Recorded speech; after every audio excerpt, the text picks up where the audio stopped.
Hello, world. You're welcome to our session, the Africa-related session on sustainability in our culture. I'm so happy to be hosting this together with an amazing, let me borrow Jordana's word, an amazing panel.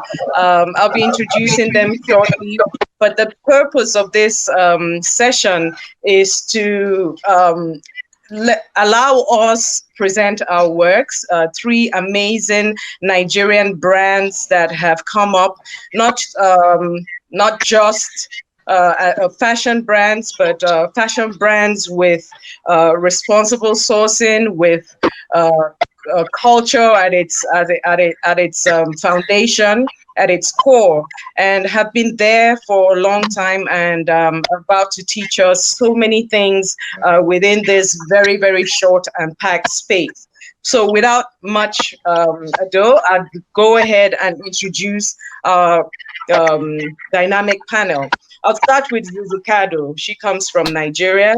When you mention her name in the fashion industry, it says, she stands out as an Iroko tree in the forest of shrubs when it comes to Zizi Cardow and her impact and her contribution to the Nigerian fashion industry. She's been a recipient of so many awards, too many to count on this platform, and she's impacted and contributed to the fashion world, and is a great add to this mix about what we're talking about here. Zizi is one of the pioneers that started with African fashion, African fabrics in fashion. And she'll tell you herself, a lot of people laughed at her when she did, but today, indeed, it's paying off. And we also have Morin.O. Morin.O is the Obaweya is the founder of Morin.O. We always have to differentiate you from the brand.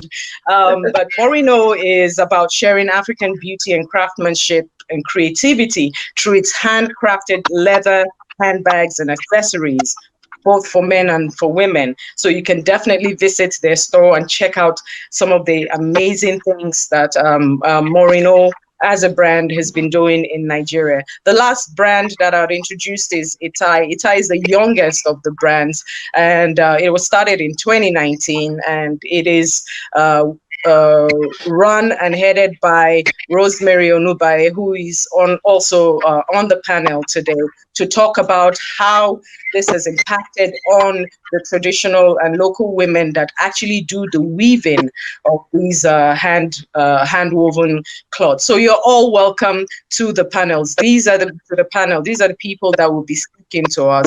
Joining me on Africa Related is Miamah Richards. Miamah is a business development manager, and she would be taking us through some of the future plans that these brands have for us.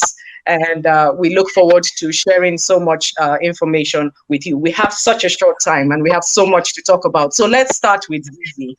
Zizi, you have pioneered this. You started something that so long ago, a lot of people, like I said, made fun of you, made jest of you, laughed at you and said, why are you using traditional fabrics? So take us through this journey of how our culture has sustained you as a business throughout this time.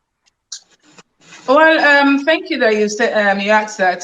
For me, it has always been about identification, about my culture, my roots. And when Zizi Cardow was born, it was born out of the fact that I wanted to create a kind of identity for us Nigerians. I mean, the same way you will look at a Malian or a Kenyan, a Maasai, and then you know where they're coming from, was the same way I wanted that kind of identity, that when you see a Nigerian, you will know this person is a Nigerian. And the best way for me to do that was to use our indigenous fabrics. I mean, the Ankara, the tie-dye, Ashoke, Akwete, Akwacha, Kurukuru Bite, so many different fabrics that we have, and as well the Okene fabrics as well. We worked with all kinds of fabrics that we have that are woven and are produced in the country as well, and to create this unique identity, which is what we have now, and for me it's a dream to see that something that was born out of, I would say, curiosity, really, and it is now a global phenomenon of some sort. And how has it sustained you? How has your business been? How has it grown you as a business? Well, I mean, this is going to be our 20th year this year. And so far, as a person, it's shown me the world, because I've traveled quite a few places. I mean, displaying and showing off our rich culture. And as a business person, it's amazing. I mean, we started off, I can remember, in one little room, and now we occupy a whole building. And not talk of the wealth creation that comes with it in terms of ethical fashion and everything, and a wealth creation for the young ones. And it's impacted greatly in my life, and I would say also in Nigeria, because you look at it now. Previously, people used to look at tailoring or designing as something that is only done by those that didn't finish school. But right now, everybody that I know, that is anybody, wants to be into fashion, because it is a global thing. It sure is, but we still have to select the chaff from the wheat. Yes, because it's not everybody that is called into this. But you've also applied, a tremendous level of creativity and also quality in your designs. And this we'll see in the video that we hope we can play. I'm not sure if it's going to come up, the first video by Zizi Cardow.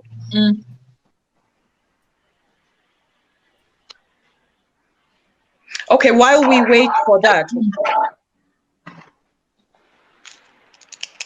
Okay, we'll just give it a minute. But while we wait for that, it's a great segue into Ita'i, because Ita'i is a new brand, unlike yours that has been in existence since 2001, and even beyond that, because of when you started creating. But Ita'i brought to the forefront the plight of the weavers in Okene, and this is just one location. And the justification for this brand is because looking at it, and the economic impact of weaving cannot really be underestimated in these parts, because this has been a mainstay and a means of livelihood for some of these women. So with that, I'm going to go from Zizi now and go to Rosemary Onubaiye is the community leader for Ita'i, which is an indigenous brand. And she's sitting with all of the weavers, some of the weavers in Okene. Rosemary, it's good to see you. Can you hear us?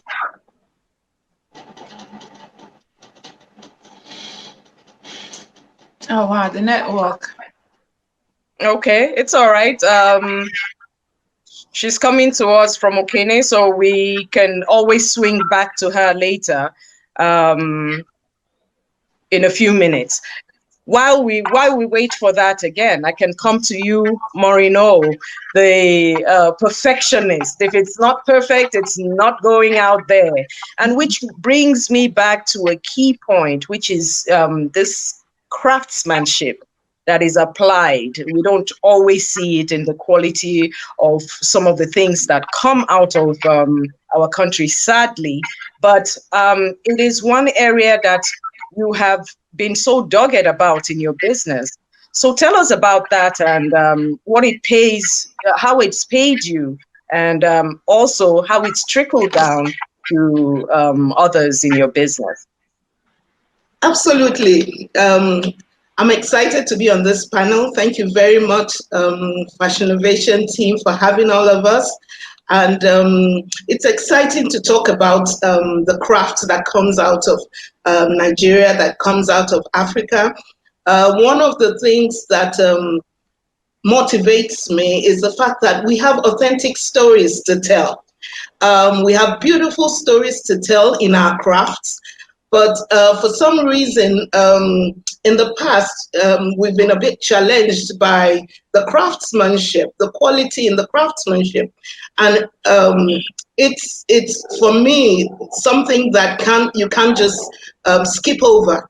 It's something that has to be worked on, because if we want our voices to be heard and we want the world to see our beauty, the authenticity of our craft, we have to be committed to making it excellent.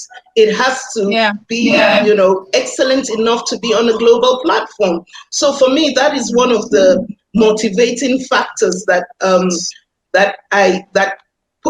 pushes me, that makes me go on. It's a bit of a challenge, but it's not insurmountable. It's all about sharing the vision. It's all about inspiring with the dream. It's all about showing the artisans how the level of their craftsmanship can influence even their economic well-being. So once they key into that vision, it now becomes much easier. And when they see the beautiful things in which they create, and they also see how it's accepted globally, it really encourages them to give it what it takes.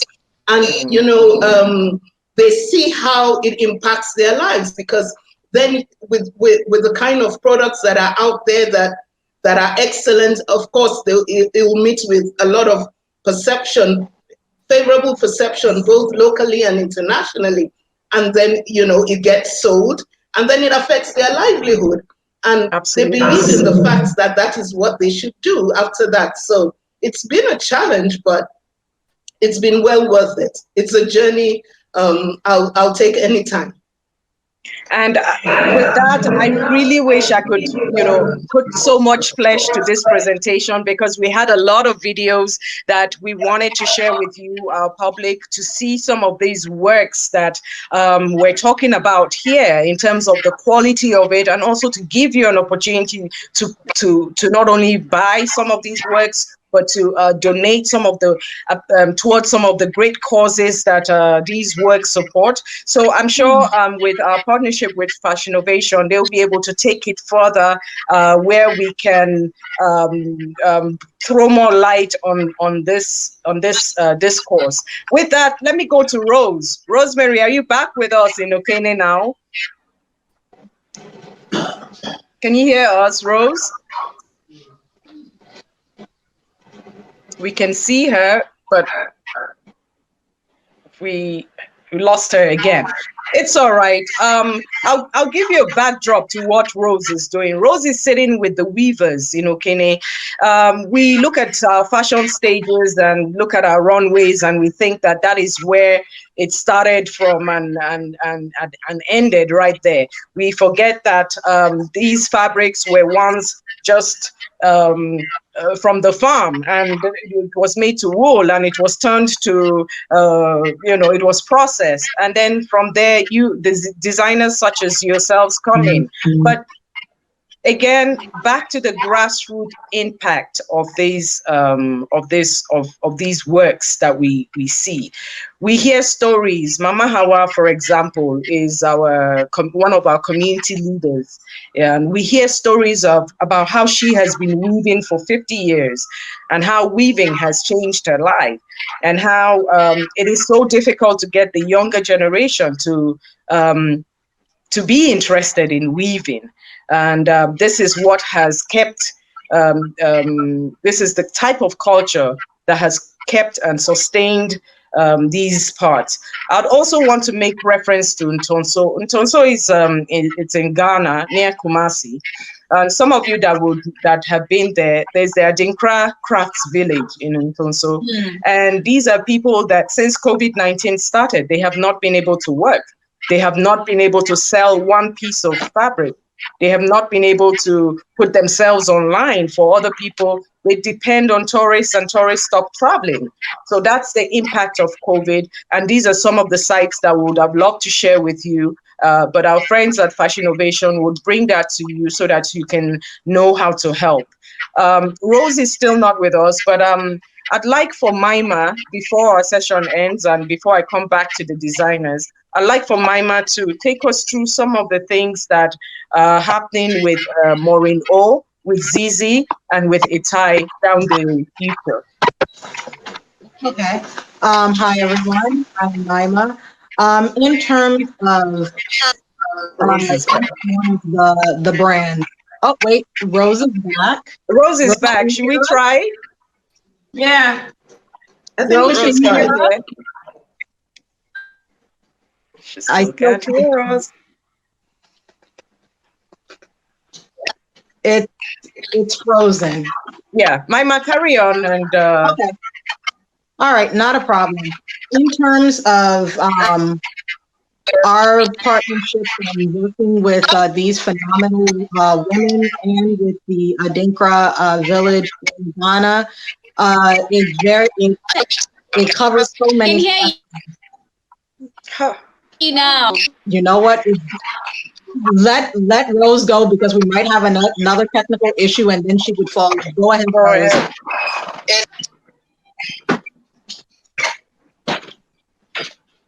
Rose, can you speak with us now? Can we hear you?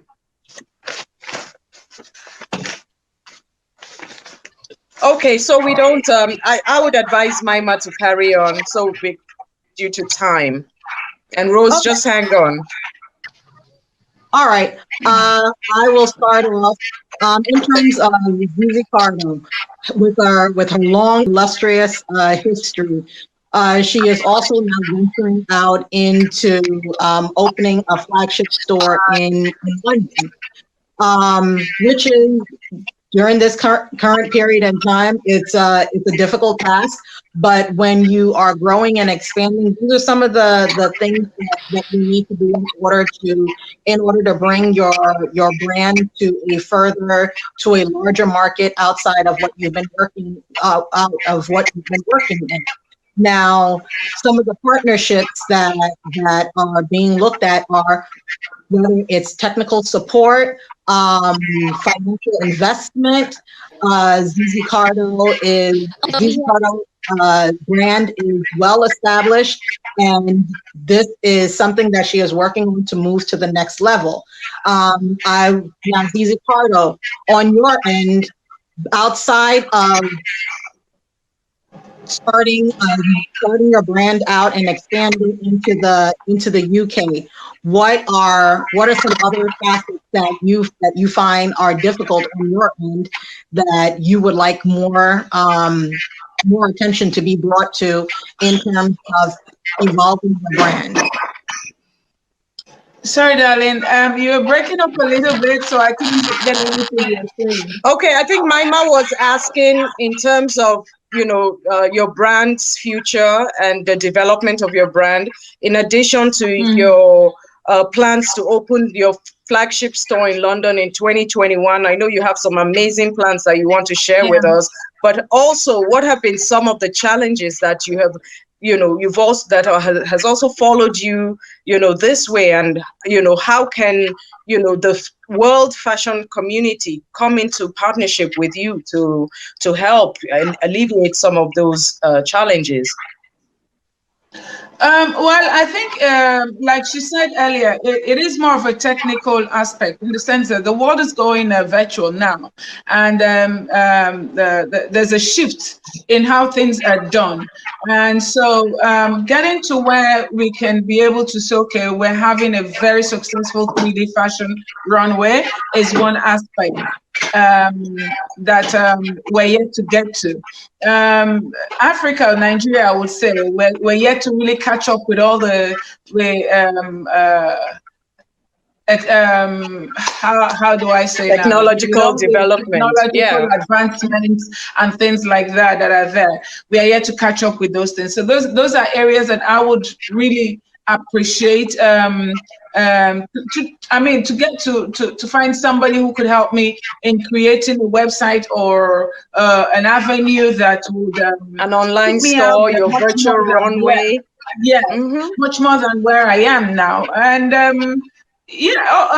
like she talked about investors as well. That is a very good aspect And it's sad that we're having some trust issues when it comes when you mention Nigeria. A lot of people are like, you know what, hey, you have to be careful. But not everybody is a bad egg, and so I would ask that most people that are looking in as investors look at the brands they want to work with, and there are some really good brands out here. Like my sister Morin.O, I've seen her work. It is amazing. It is absolutely amazing. When if we do get investors that would invest in what we do and help to create even more impact in the society, because when we grow as a brand, then you can be able to sustain the economy as well by wealth creation.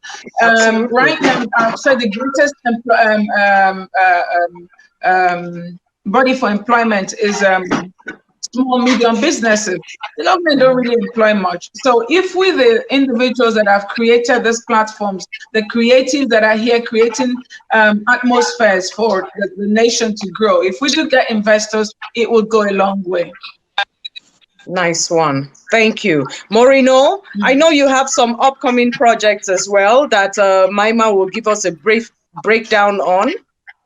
Miamah, can we hear you on Morin.O? I'm having a technical difficulty right now. I'll take that.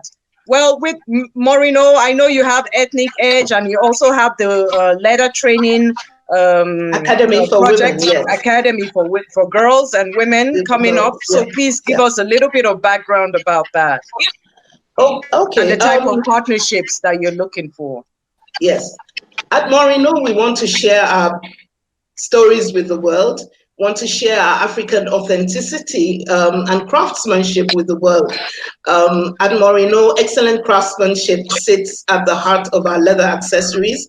And one of the ways we want to expand our business really is by increasing the skill sets, because that is one of the challenges we have here, finding the artisans who have the skill set and the attention to detail in the product. So one of the projects we have upcoming is to teach especially women and girls and youth the art of bag making, the Morin.O way, which is a fusion of traditional craftsmanship and global standards and global excellence.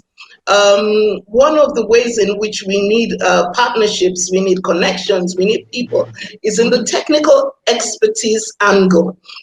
How we can really use what we have in Nigeria, what is local, what we're used to, what is indigenous to us, how we can use it to create excellent pieces that will stand, on global platforms. We need those partnerships, and those partnerships cut across technical expertise. It cuts across funding, because we want to scale up and have this academy, and also scale up, the number of units we produce, so that it'll be a viable source of income, contribute to the GDP, impact the social and economic lives of women, girls, and youth, and just put Nigeria on a positive platform internationally. Sustainability in culture. What else can I say? This has been an amazing, wonderful, enlightened team, and it's just been your projects as individual women, as Nigerian women, as African women, is one that directly impacts your causes. One to follow. So I'd urge everybody to go to zizicardow.co.uk, to Morin.O.com, to Morin.O.com. Morin.O.com, at Ita'i, ourcloth.com. All our websites and links will be up. Don't just look and browse and say it's nice. When you do purchase, it changes lives. I wish you could have heard some of the testimonials from these women in these villages, in these communities, that designers and these creative people directly impact. And don't forget that this is post-COVID period, and a lot of creative people are, really in a bind.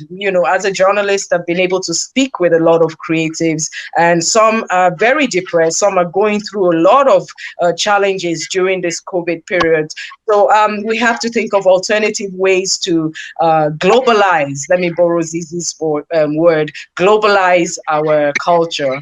And that is what this panel is for. And I'd like to thank each and every one of you for coming and joining us. I'd like to thank Rose, even though she's not seen, and our women too. Zizi Cardow, keep doing what you're doing and keep glowing. Morin.O, we're waiting for New York launch, and Miamah and I are sitting and coming up with all sorts of ideas for us to put our culture on the globe and also enable our culture sustain our communities.